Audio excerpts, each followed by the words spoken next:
महाराष्ट्र सरकारने महसूल विभागामध्ये महत्त्वाचे निर्णय घेतले असून अनेक नवीन उपक्रम सुरू केले आहेत. त्यामुळे राज्याच्या विकासाला गती मिळणार असून नागरिकांना दिलासा मिळावा याकरिता महाराष्ट्र राज्याचे महसूल मंत्री तथा अमरावती जिल्ह्याचे पालकमंत्री चंद्रशेखर बावनकुळे यांनी गेल्या काही दिवसात मोठ्या प्रमाणात राज्यस्तरावर निर्णय पारित केलेला आहे. राज्याची रीती निर्गमित धोरण 2025 जाहीर झाले आहे. त्यानुसार वाळू डेपो पद्धत बंद करून लिलाव पद्धतीने वाळूची विक्री होणार आहे. तसेच 10% वाळू घरकुल बांधकामासाठी आरक्षित ठेवण्यात आली आहे. वन स्टेट वन रजिस्ट्रेशन सुरू झाल्याने राज्यातील कोणत्याही उपनिबंधक कार्यालयात मालमत्ता कागदपत्रांची नोंदणी करणे शक्य होणार आहे. छत्रपती शिवाजी महाराज महाराजस्व समाधान शिबिर अभियान जनतेच्या महसूल समस्याचे निराकरण करण्यासाठी हे अभियान राबवले जात आहे. तसेच सिंचन सुविधांमध्ये धोरणविधायक विशेष योजना आखण्यात आली आहे. जिवंत सातबारा मोहिमेतून शेतकऱ्यांना दिलासा मिळाला असून 4 लाख उतार्यावर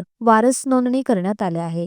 एम स्टँडचा वापर अनिवार्य करण्याचे धोरण निश्चित करण्यात आलेले आहे. राज्यात रस्त्यावरील अतिक्रमण शेत पांदन रस्त्यावरील अतिक्रमण हटवण्यासाठी मोफत पोलीस बंदोबस्त पुरवला जाणार आहे. शेत रस्त्याची सातबाऱ्यावर त्वरित नोंदणी करून शेतकऱ्यांना सहकार्य करावे. तसेच तहसीलदार नायब तहसीलदार यांनी गरज पडेल तेथे स्वतः शेताची पाहणी करून शेतकऱ्यांच्या समस्या दूर कराव्यात.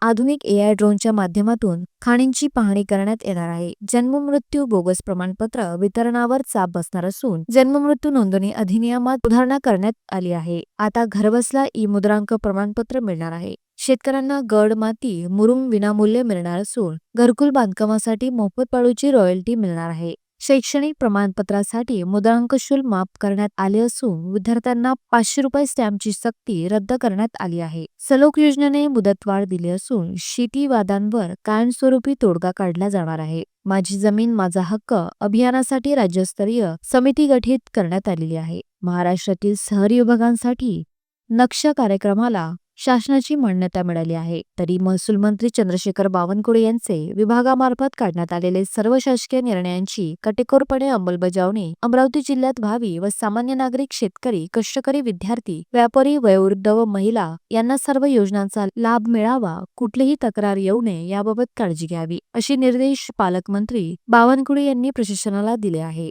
या निर्णयामुळे प्रशासकीय कामकाजात पारदर्शकता आणि वेग येणार असून नागरिकांना दिलासा मिळणार आहे.